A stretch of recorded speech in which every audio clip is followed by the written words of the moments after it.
Nós vamos falar sobre o contexto onde vivemos, o quando vivemos, o onde vivemos, esse mundo contemporâneo, esse mundo de hoje, a partir de uma perspectiva teológica, cristã, bíblica, olhando para a realidade contemporânea.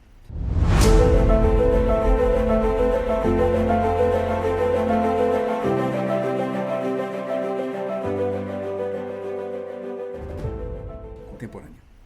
Eu morei alguns anos fora do Brasil, alguns de vocês talvez tiveram a mesma experiência. Minha filha mora na Inglaterra atualmente, meu filho mora nos Estados Unidos. E a gente percebe, morando fora, pessoas diferentes que se encontram de dezenas de países, de etnias diferentes, falando línguas diferentes, com desejos diferentes, com cosmovisões, com uma visão de mundo completamente diferente daquela que nós brasileiros temos no contexto nosso atual. Eu me lembro alguns anos no Canadá, morando ao redor de mais de 100 etnias diferentes no contexto da cidade de Toronto. Meu filho morou em Vancouver, também no Canadá. Aquela variedade, aquela convivência complexa, aquela interação entre povos, entre raças, entre gente totalmente diferente, com desejos totalmente diferentes. Como em Londres ou em Nova York, todos nós vivemos em momentos diversos e fomos tocados e somos tocados pela diversidade de cores, de sabores, de cheiros, de jeito, de forma de ser, de relações, de tipos de culturas que olham para a família de uma maneira diferente, olham para a religião de uma forma diferente, para a espiritualidade e os desafios que nós temos com essas culturas, idiomas, gostos e como conviver, como alinhar, a gente convive juntos, alinhar nossos valores e trabalhar juntos e morar juntos e casar. São enormes. Os desafios que nós temos com os valores dos nossos filhos e netos, pais, vizinhos, a variedade que vem entre as gerações, a variedade que tem com relação a decisões políticas, decisões religiosas, sociais, são enormes. Você vai a uma visita ao shopping, você vai no mercadão e você observa aquela variedade de comidas diversas que representam sociedades, costumes, formas de pensar, de viver diferentes. E como isso move a gente, mexe conosco, da mesma maneira que a gente percebe que as relações são diferentes. A gente olha para as pessoas e ouve sons diferentes na alma deles. A gente percebe que a vida deles expressa uma forma diferente de ser, de viver e como conviver uns com os outros. Estes estão entre os grandes desafios para os líderes contemporâneos, os líderes nos dias de hoje, nas empresas, nas organizações, nas igrejas. As pessoas vindas do mundo inteiro se relacionam online com gente de sotaque diferente, de etnia diferente, que namoram diferente, que fazem negócio diferente, que vão às suas igrejas e que se comportam de maneira diferente. Para nós, como homens e mulheres que estamos buscando uma vida madura, espiritualidade madura, uma teologia madura, um modelo de liderança que seja representativo dos dias de hoje, é fundamental que a gente compreenda esse espírito de Nínive, esse espírito também, ao mesmo tempo, de uma nova Jerusalém, que descreve essa gente de povos e raças e tribos de todas as nações e como a gente convive uns com os outros. José Maria Vigel, no livro Teologia do Pluralismo Religioso, para uma leitura pluralista do cristianismo, faz uma boa leitura da nossa situação aqui na América Latina, desse pluralismo religioso, essa forma diferente de viver a vida, essa visão geral que nós temos, que precisa ser mais inclusiva, no mundo que temos tendências pessoais, íntimas e institucionais e sociais da exclusividade. E para isso precisamos fazer uma releitura. O Vigil fala, é necessário uma releitura dos fundamentos eclesiológicos, cristiológicos que nós temos. Ele lembra, por exemplo, o fenômeno da globalização como aquele que converte o mundo nessa grande aldeia mundial. A aldeia mundial é um conceito que mostra essa gente de culturas, religiões, que antes estavam isolados, distantes, mas que agora são vizinhos, seja digitalmente falando, seja geograficamente falando. E nós precisamos aprender a conviver com elas e decidir conviver melhor com elas. Após quase 20 séculos de exclusivismo em várias áreas, exclusivismo das nossas igrejas, exclusivismos das nossas famílias, exclusivismos nas nossas sociedades. Nós vivemos num mundo contemporâneo que a gente está diante de diversas cosmovisões, diversas formas de pensamento diferentes, mesmo dentro de casa. Filhos, pais, netos pensam totalmente diferente uns dos outros. Cláudio de Oliveira Ribeiro apresenta também um quadro contemporâneo desse pluralismo religioso, no livro Pluralismo Religioso em Debate, publicado recentemente.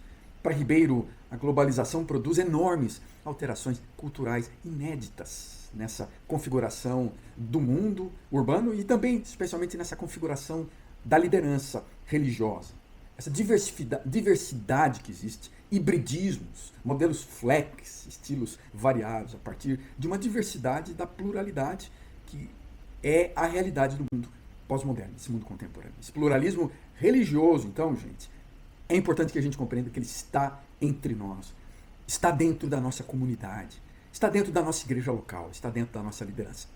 Como líder, então, pode atuar na igreja e na sociedade diante dessa diversidade social, cultural, do contexto globalizado brasileiro? Essa é a grande questão desse curso, essa é a grande questão desse vídeo. Como o líder pode atuar na igreja, na comunidade, na sociedade, diante da diversidade social, cultural do contexto globalizado? A maioria das faculdades teológicas não estuda a sociedade, os costumes sociais, a interação entre os grupos, os desafios sociais e como eles provocam reflexões na nossa forma de ser, na nossa teologia, na maneira de nós construirmos os projetos e ministérios da igreja. E como nós precisamos interagir com sensibilidade, olhar ao redor, sentir os cheiros, perceber o que está acontecendo, para que nós possamos olhar para essa comunidade de dentro, olhar para fora, para olhar para dentro, de uma forma a perceber a necessidade de transformações nos nossos próprios conceitos e uma revisão frequente dos nossos modelos de ministério, nossos modelos de liderança, nosso estilo de ser, até mesmo comunidade.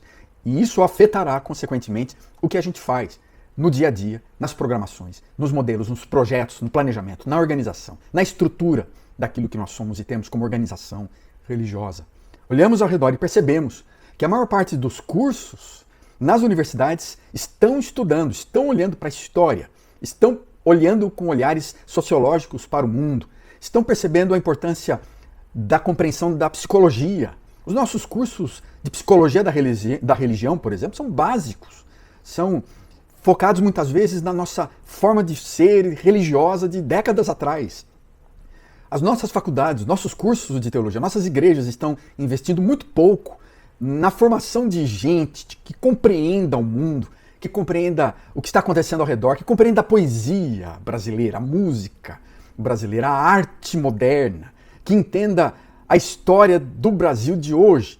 A gente passa, às vezes, um tempão na faculdade teológica estudando história medieval, história dos primeiros séculos, mas temos dificuldades incríveis para fazer pontes que nos ajudem a olhar a partir da nossa experiência real do mundo nos dias de hoje e como aplicar isso para a igreja local, como fazer uma igreja crescer, se desenvolver hoje a partir de uma perspectiva sensível às culturas, ao mundo, àquilo que está acontecendo ao nosso redor. A gente aprende a dirigir liturgia, administrar nossos sacramentos, organizar nossos projetos, ministérios, pensar empresarialmente a comunidade, pensar às vezes marqueteiramente essa comunidade, mas sem compreender claramente aquilo que está acontecendo no mundo de hoje. A gente estuda até mesmo as disciplinas espirituais na história, nos últimos 20 séculos, mas a gente tem dificuldade para aplicar, para viver essas disciplinas no contexto urbano brasileiro digital, da cidade grande ou do interior. A maioria dos estudantes de teologia, você percebe, a maioria dos sites de teologia, das faculdades teológicas e daqueles que falam sobre teologia, não compreendem profundamente as raízes das injustiças da sociedade, dos mecanismos que funcionam na vida das pessoas, como realmente usar as novas tecnologias a partir de uma perspectiva teológica mais profunda. A análise que você vê online ou nos livros é rasa, é básica demais, é ensimesmada, frequentemente não olha para o mundo de uma forma mais aprofundada. A sua avaliação, portanto, é bem superficial e está desprovida de princípios, de uma reflexão mais profunda da comunidade, daquilo que nós somos como igreja cristã, como organização religiosa, como uma família que conhece valores cristãos. E a gente não reflete, não conhece os desafios. Eu quero falar sobre 3 grandes desafios que nós precisamos olhar como líderes, como pessoas, como cristãos nos dias de hoje, com relação a gerações, a gênero e a política. São 3 áreas que precisamos conversar mais: geração, gênero política.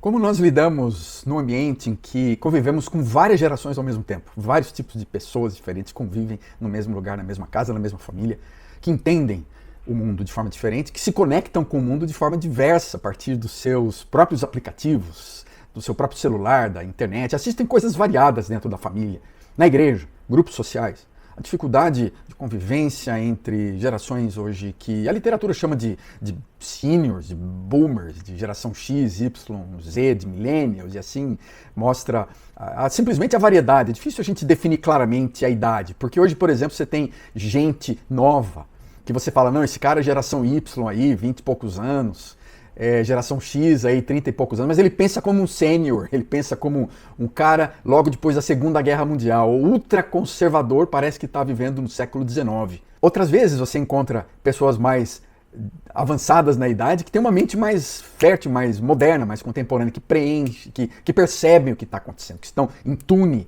com as coisas do mundo contemporâneo. Mas a gente vive, o que eu quero estabelecer aqui é essa sensação muito forte de que nós vivemos um contexto complexo de relações com gente que pensa muito diferente e por isso elas têm prioridades, relacionamentos e formas de ver o mundo de maneira diversa, muito especializada dentro do contexto de cada uma da sua forma de conviver. Eu percebo isso claramente no meu filho, no grupo dele, na forma dele viver nos Estados Unidos. Eu percebo isso claramente na minha filha, praticamente da mesma geração, mas vivendo num mundo totalmente diferente, formas de pensar e viver diferentes na Europa. Eu percebo isso na convivência com várias pessoas, famílias, casais, gente da faculdade teológica, gente da missão CEPAL onde eu atuo. A diversidade, a variedade. Você encontra aqueles mais idosos que chamaram de seniors, né? Gente nascida aí desde a década de 30, que aí você percebe gente como os builders, né? Que foram chamados, esses que construíram o mundo entre a Primeira e a Segunda Grande Guerra, que nasceram nessa fase entre a Primeira e a Segunda Grande Guerra Mundial, os baby boomers, nascidos depois da Segunda Grande Guerra Mundial, e como eles afetaram o mundo que nós crescemos, mas eles representam uma porção talvez significativa de muitos dos líderes anciãos das nossas igrejas, presbíteros das nossas igrejas, presbíteras das igrejas um pouco mais abertas, que acabam ocupando posições de liderança, de influência na comunidade brasileira, ou muitas vezes na comunidade religiosa brasileira, ou muitas vezes na sociedade brasileira, em boards de organizações, mas eles pensam diferente de vários daqueles jovens líderes de uma geração X, pessoas que nasceram, como eu, por exemplo, depois de 1965, 1970, e aí já tem essa mentalidade mais conectada à tecnologia da Apple, da Microsoft, gente que viu o Windows nascer, né? Gente que viu o computador nascer, gente que assistiu Tartarugas Ninja, gente que percebeu o valor de um Blade Runner, né? De uma cultura hippie do Woodstock, gente que viu esse mundo moderno passar por várias transformações históricas, culturais, causadas, por exemplo, desse período da Guerra Fria com a Rússia, ou a Guerra do Vietnã, gente que presenciou a queda do Muro de Berlim como um fator fundamental, gente que viu grandes estadistas, gente dessa geração contrária muitas vezes aos padrões estabelecidos pelas gerações anteriores. E vários dos líderes das comunidades religiosas e organizações estão agora sendo representantes dessa geração, gente que pensa assim, mas que lida ao mesmo tempo com outros líderes e com uma parte de comunidades mais envelhecidas, gente que veio de décadas anteriores de um contexto rural, interiorano brasileiro. Mundo digital, mundo das novas tecnologias, as novas formas de comunicação foram trazendo muitas mudanças, e você vê a geração X, essa geração minha aí, meio híbrida, né, saindo do papel para o Kindle, saindo do livro para as redes sociais e tendo que compreender um mundo variado, um mundo diferente. Gente que saiu de um mundo rural para o mundo urbano e percebe rupturas enormes da ideologia, da forma de ver o mundo, da cultura, da sociedade. Isso muita gente não sabe lidar ainda, muita gente não encontrou um equilíbrio interno diante das mudanças externas. E eu, por exemplo, preciso fazer várias caminhadas rurais, caminhadas para o interior, para a mata, para o camping, para a vila, porque eu nasci numa cidade pequena, eu nasci em Matão, sou matonense até os 13 anos, depois mudei para o Rio de Janeiro, virei um cara urbano, de cidade grande, mas esse mundo rural, urbano dentro de mim, ele pulsa de forma diferente, ele interage de maneira variada, ele exige, ele demanda, ele deseja coisas diferentes, eu preciso estabelecer um equilíbrio entre eles. Aí eu vejo, depois a geração dos meus filhos, que crescem com Power Rangers, com Rei Leão, com Matrix, com Matrix, que começa a ver o nascimento dos iPhones, dos iPods, e essa gente que já veio crescendo conectada à internet, amigos da época do Orkut, que estão hoje no Facebook, que entendem que reunião por Skype é normal, né? Diferente dessa geração mais workaholic, que foi a minha geração, que produz, que encontra a identidade no seu trabalho, que prioriza a sua identidade naquilo que faz, na produção. Essa geração mais nova dos meus filhos, a geração que prioriza relacionamentos, entretenimentos, bons restaurantes, bons shows, grupos sociais online, e tem um propósito forte nessa busca de mais felicidade, de equilíbrio inclusive da saúde pessoal, saúde mental, relações sociais, e percebem que isso frequentemente é mais importante simplesmente do que dinheiro, salário, escritório. E aí vem essa geração milênio que está formando uma nova forma de pensar a sociedade. A gente percebe ao redor, não é? A maioria das organizações e empresas grandes estão funcionando dessa maneira. Por fim, aí você vê a sua geração mais jovem, que o pessoal fala dessa geração Z, né, de pessoas que nasceram na virada do século, já com um chip na cabeça, né, já convivendo com Google, com smartphone, a partir dos 2, 3 anos de idade. Gente que tem um rápido acesso a um volume incalculável de informações e que não consegue interpretar muito bem isso, como nós também estamos tendo dificuldade para interpretar tantas informações e para processar tantos dados.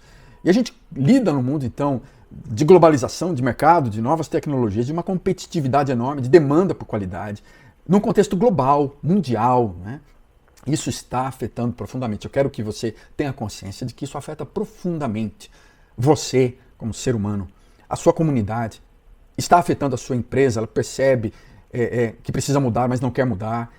Uma empresa, uma organização, uma igreja percebe que há necessidade de inovar, de fazer mudanças, de mudar, mas não consegue fazer isso, não consegue perceber necessidades de mudanças da cultura organizacional.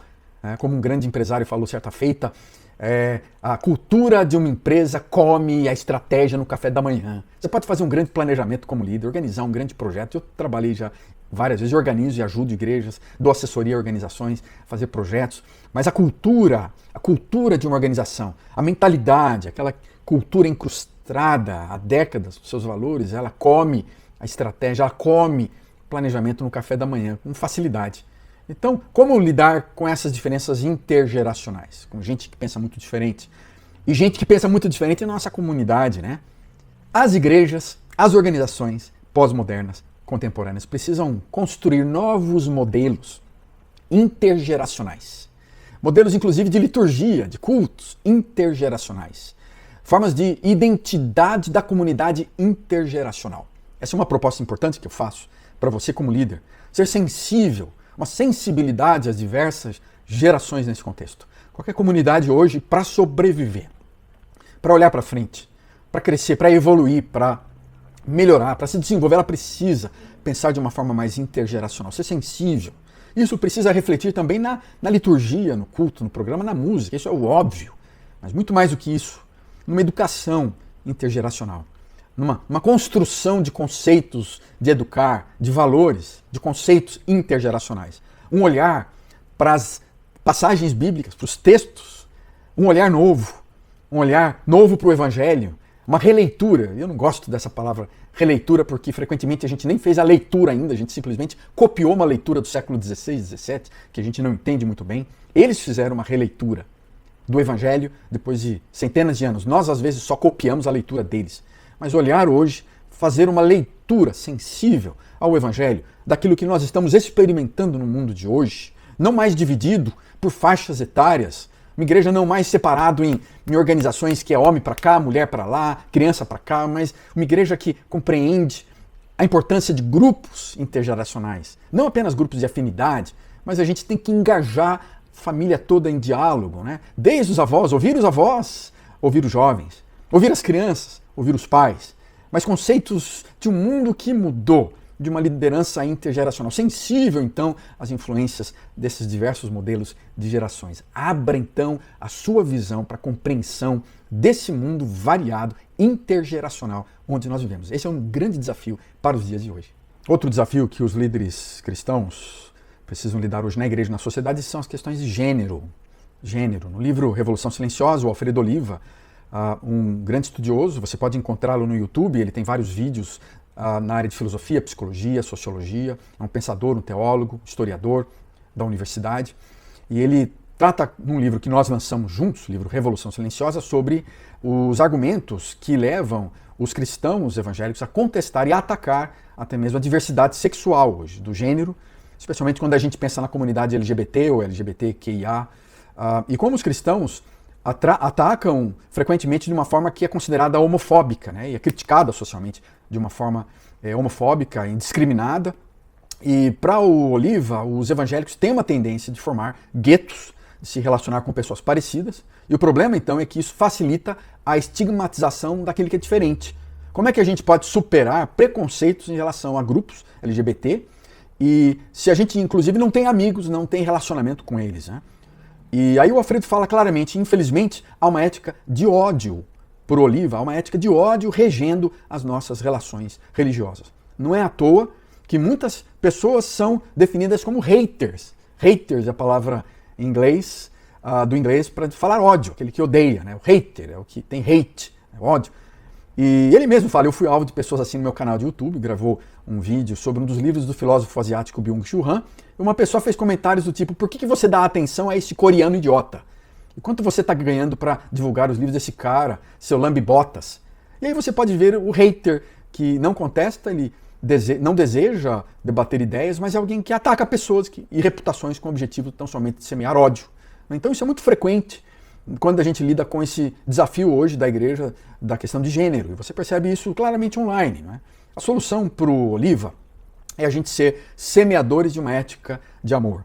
E ele lembra o Gandhi, por exemplo, o Martin Luther King, a Bell Hooks e outros líderes religiosos que ele menciona como aqueles que propõem uma ética de amor. E esse é um fato que, para a gente, como religioso, e frequentemente nós, líderes cristãos conservadores, não sabemos nada sobre os grupos LGBTQIA. A gente não sabe o que eles pensam, não conhecemos seus valores, não interagimos com eles. Então por isso que é importante, e esse é um desafio para o líder contemporâneo, compreender a orientação do desejo, por exemplo, do coração humano, e como isso é profundo na alma, da vida de muita gente, inclusive, que frequenta nossas igrejas. Nós não vamos entrar aqui nos desafios morais, éticos, dos cursos de família, vários cursos sobre família cristã nas igrejas, mas eu acho que a questão mais que nós queremos incentivar, como o Oliva incentiva você, como desafio moderno, é você ler aquilo que está sendo produzido por pessoas LGBT, como o próprio Michel Foucault, a Judith Butler, o Audre Lorde, o Paul Preciado, a Virginie Despentes, e o Alfredo Oliva tem razão em ajudar a gente a pensar sobre esse desafio. Então eu quero lançar para você, como líder de uma sociedade contemporânea, numa igreja, no mundo do século XXI, a olhar de uma forma aberta para procurar sentir o coração daqueles que falam sobre isso. Ouvir atentamente, com uma ética de amor, olhar para a vida deles não apenas com uma ética moral, que é fundamental na nossa teologia, especialmente protestante, mas olhar a partir de uma ética de amor do Evangelho, ler esse material, falar profundamente, compreender antes de poder conversar, compreender profundamente o coração de pessoas, a mente, aquilo que eles produzem antes de você poder aconselhar e cuidar e ajudar pessoas que estejam lidando com questões de sexualidade e de gênero. Outro desafio para a atuação da igreja na sociedade contemporânea é a polarização política. A questão política nós já debatemos em alguns outros vídeos no meu canal, você vai poder encontrar mais, mas é possível pensar hoje em algum tipo de aproximação entre líderes de direita e esquerda? Essa foi uma proposta, inclusive, que eu trouxe para debate numa sala de aula no mestrado na FTSA, e colocando os grupos para ouvir uns aos outros. Formamos pequenos grupos de trabalho para que eles pensassem o que eles estão opinando, o que eles têm como valores, e eles conversassem uns com os outros como líderes cristãos. Haviam na classe de aula, nessa sala de aula especificamente, 2/3 da direita, 1/3 da esquerda. Como é que a gente pôde gerar um ambiente de diálogo em que eles conseguiam, pelo menos, ouvir uns aos outros e falar das suas opiniões, falar daquilo que está em seu coração, mostrar que os seus desejos, os seus valores eram também voltados, seja da direita ou da esquerda, estavam voltados para o reino de Deus, voltado para a sua própria convicção espiritual. E como eles estavam tentando conversar uns com os outros, a partir de uma forma plausível, de uma forma amigável, de uma forma amorosa também. em termos de transformação da realidade do nosso país, da nossa cidade, da nossa comunidade. No outro livro, desse livro que eu lancei o ano passado, Revolução Silenciosa, o Vander de Lara Proença, também um grande amigo, professor da universidade, historiador, professor da FTSA, ele vem apontar vários cenários possíveis com relação à participação evangélica na política brasileira. Se o número dos cristãos que se consideram evangélicos continuar a aumentar dessa forma dentro de 2 décadas, eles serão maioria no campo da crença no Brasil, no campo religioso brasileiro. Maioria, mais do que católicos, em 20 anos, se continuar nessa mesma velocidade. Consequentemente, eles terão uma capacidade maior de eleger representantes, de gente para ser votada, gente para votar e para ocupar cargos políticos na cidade, no estado, no Brasil. Por esse motivo, o Proença lembra, serão cada vez mais assediados, esses evangélicos serão cada vez mais assediados por políticos, partidos, atraídos ao balcão de negócios, diz o Proença, e de interesse que o tabuleiro do jogo político representa. E essa aproximação do poder político com a religião muitas vezes implica numa anuência, num acordo com atos de violência, com políticas violentas, políticas de armas, por exemplo, política do desprezo a questões ambientais, políticas de valores econômicos para tanto da direita como da esquerda, para a banalização da vida e até mesmo com concepções negacionistas de ambos os lados, ou de todos os lados, há vários deles na verdade. No cenário plausível, haverá a ampliação de conflitos entre líderes, entre cristãos evangélicos. E essa é uma situação muito real hoje, decorrente das diversas opiniões políticas, da diversidade que nós temos de pensamento, da forma de enxergar diferente o mundo, entendendo que desde a origem do universo, do mundo, há e houve e haverá esquerda e direita, e várias coisas entre um e outro, né? E várias coisas para lá dos extremos, da esquerda e da direita, que geram polarizações de ideologias e elas afetam a forma das igrejas, das empresas, das organizações serem, das famílias viverem, dos grupos de WhatsApp existirem nos dias de hoje. Como pensar num outro cenário para nós cristãos que se comporte como outsiders? Não, talvez a palavra apolíticos não seja uma boa palavra, mas a gente pelo menos se manter coerente, não é? Sem se tornar ausente de qualquer participação política, porque essa é uma tendência também de uma terceira via apolítica, que vota em branco, que anula o seu voto em todo pleito eleitoral. O Vander fala que isso representa um comportamento de isolamento do mundo, que não é a solução também para nós, como líderes cristãos, líderes que conhecem o Evangelho, líderes espirituais, que pensam numa espiritualidade moderna nos dias de hoje. Sejam cristãos ou não cristãos, mas a pessoa hoje que acha que não é desse mundo, que apenas pensa que o mundo está no céu, que a sua pátria é outra, vive um mundo de ascese intramundana, né? Intramuros, e vive de forma a ignorar todos os aspectos políticos ou preocupações sociais. Isso também não é uma solução, né? O Vander fala. Para o Vander, o melhor cenário seria que os evangélicos estivessem engajados com uma política comprometida com a comunidade, com a cidadania, no sentido de cidade, né? A palavra cidadania também ela é corrupta na mente, ela simboliza coisas diferentes na mente de cada um. Da mesma forma que a palavra democrática, representativa, são palavras que acabam sendo infectadas por valores que não têm a ver com a sua origem, mas realmente voltar a compreender o que significa cidadania, estudar o que significa cidadania mesmo na Bíblia, na teologia, na filosofia, na história, representatividade, o que significa democracia. A fé que nós temos, essa crença que nós herdamos de reformas protestantes, reformas que procuraram rever o conceito da comunidade religiosa a partir do século XVI, pressupõe uma ação que difere frequentemente da sociedade, que procura nos espaços governamentais, na educação, na saúde, na economia e assim por diante ser específica, com valores que respirem coisas do Novo Testamento, do mundo da espiritualidade, e de movimentos que, sejam de esquerda ou de direita, ou entre ambos, ou mais para cá ou mais para lá, comprometidos com conceitos da simbologia do reino de Deus que Jesus fala, e que desejam realmente mudar, transformar a comunidade, a sociedade num país mais justo mesmo, também mais uma vez no bom sentido da palavra, no sentido correto, mais igualitário no sentido que realmente simboliza isso, igualdade, né, equidade, onde não há judeus e gregos, homens e mulher, né, no conceito paulino do Novo Testamento, menos corrupto,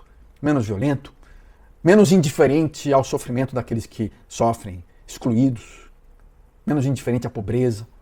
Eu estou apenas apresentando para vocês alguns desses grandes desafios atuais de gênero, de geração, de política, de sociedade que varia, de um mundo diferente, de um mundo complexo, que precisa aprender a lidar com gente do mundo inteiro ao mesmo tempo, de centenas de sociedades, forma de ver o mundo diferente, para trazer algumas sugestões práticas para essa melhor compreensão do mundo e olhar para as necessidades mais profundas que o próprio Evangelho nos ajudam a olhar, que os próprios conceitos de Cristo, da nossa espiritualidade, da teologia, nos ajudam a enfrentar, a lidar, a olhar para esse mundo de uma forma mais equilibrada. Eu quero sugerir algumas coisas práticas aqui para você. Primeiro é dar atenção ao tempo, dar atenção a esse momento em que vivemos pós-pandemia no Brasil em 2023, 2024, 2025, 2026 e assim por diante. Vivemos na década de 20. Nessa década de 20, a gente tem que olhar para o contexto do mundo atual dentro de uma perspectiva aberta, sensível ao passado, mais um olhar que contemple o futuro num mundo atual complexo. Não podemos apenas definir o presente como sendo 2023, 2024, 2025. O Brasil de hoje, a sua comunidade local, a sua empresa, a sua organização, a sua forma de ser influenciada profundamente por centenas e centenas de anos de colonização, por conceitos internos de valores que fazem parte de processos da imigração da sua família, imigração da sua igreja dos Estados Unidos e da Europa, a imigração do seu pai ou avô que veio de um outro país, aquela escravidão indígena antiga de um bisavô, aquele bisavô seu que foi um escravo africano roubado das suas origens.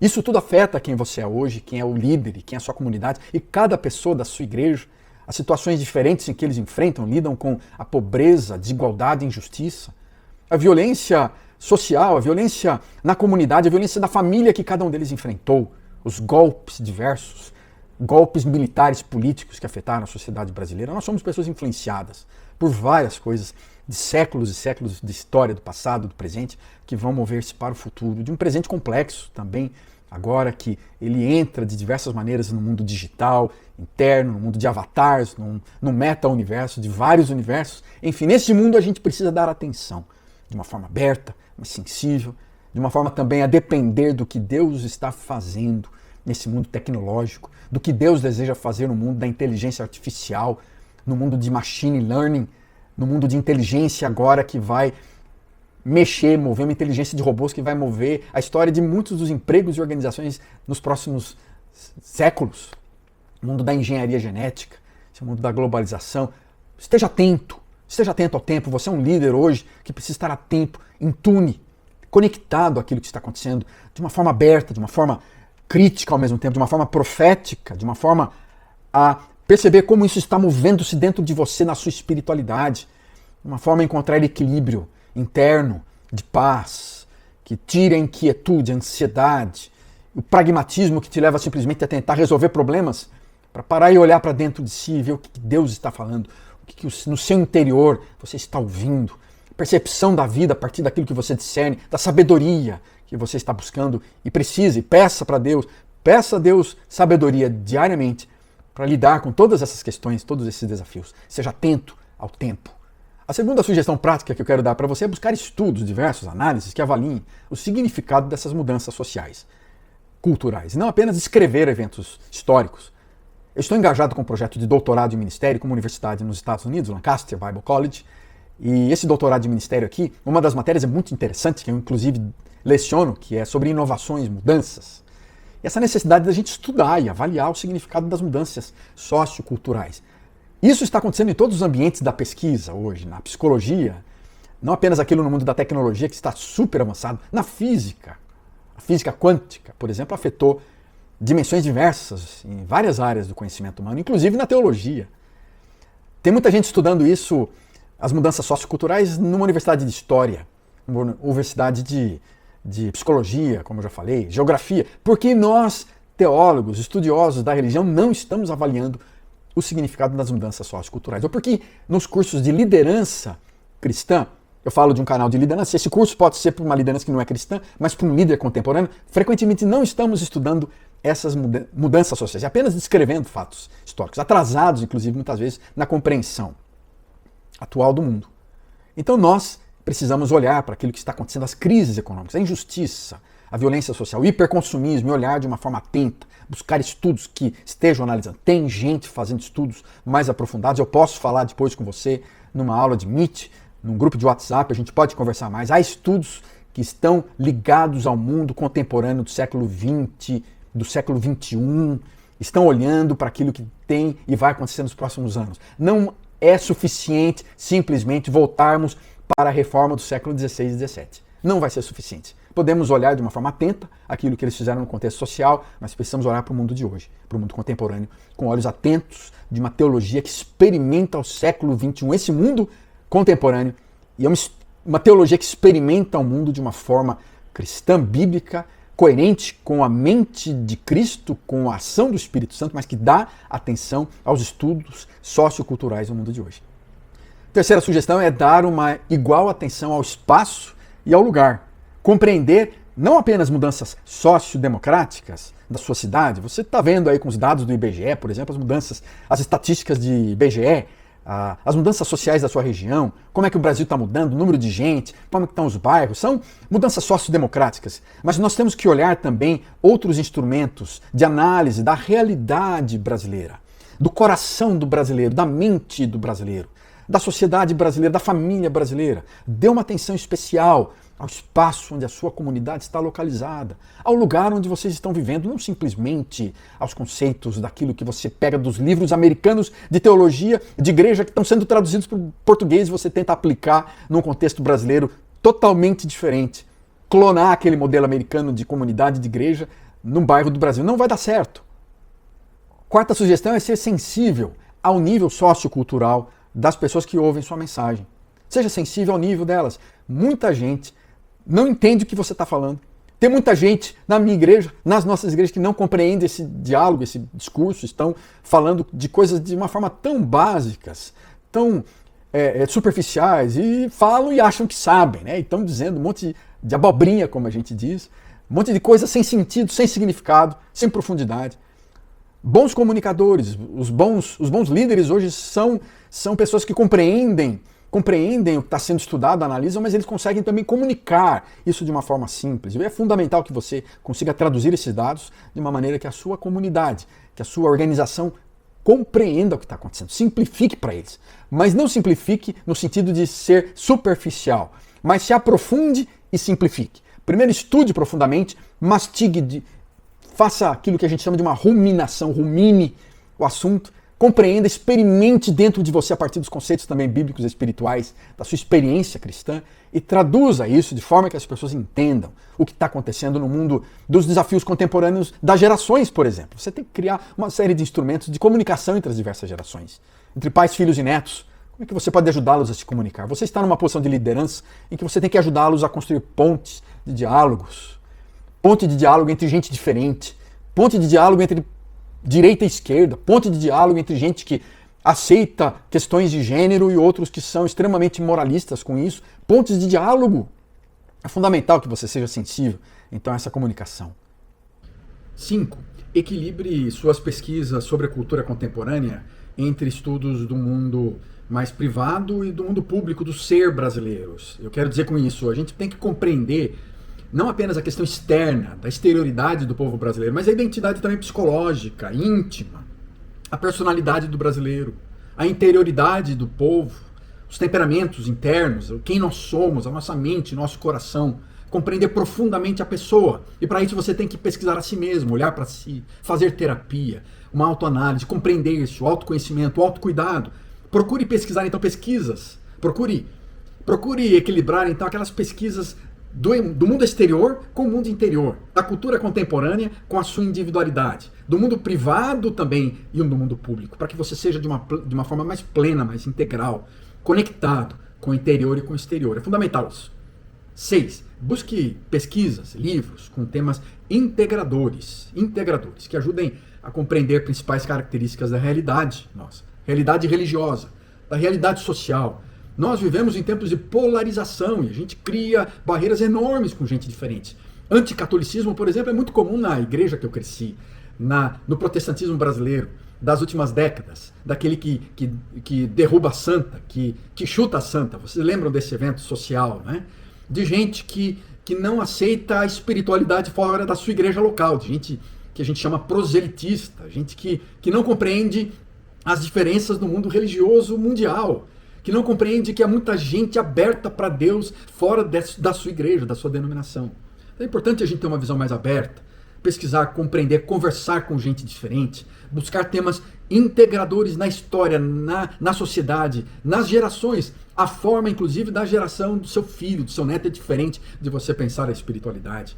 A forma, talvez, do seu vizinho de enxergar Deus é diferente da sua. E talvez haja nele verdade. Como é que vocês podem dialogar uns com os outros? Então busque temas integradores. Isso vai ajudar muito você a lidar com as questões do mundo atual. 7. Última sugestão. Procure observar temas recorrentes na história brasileira.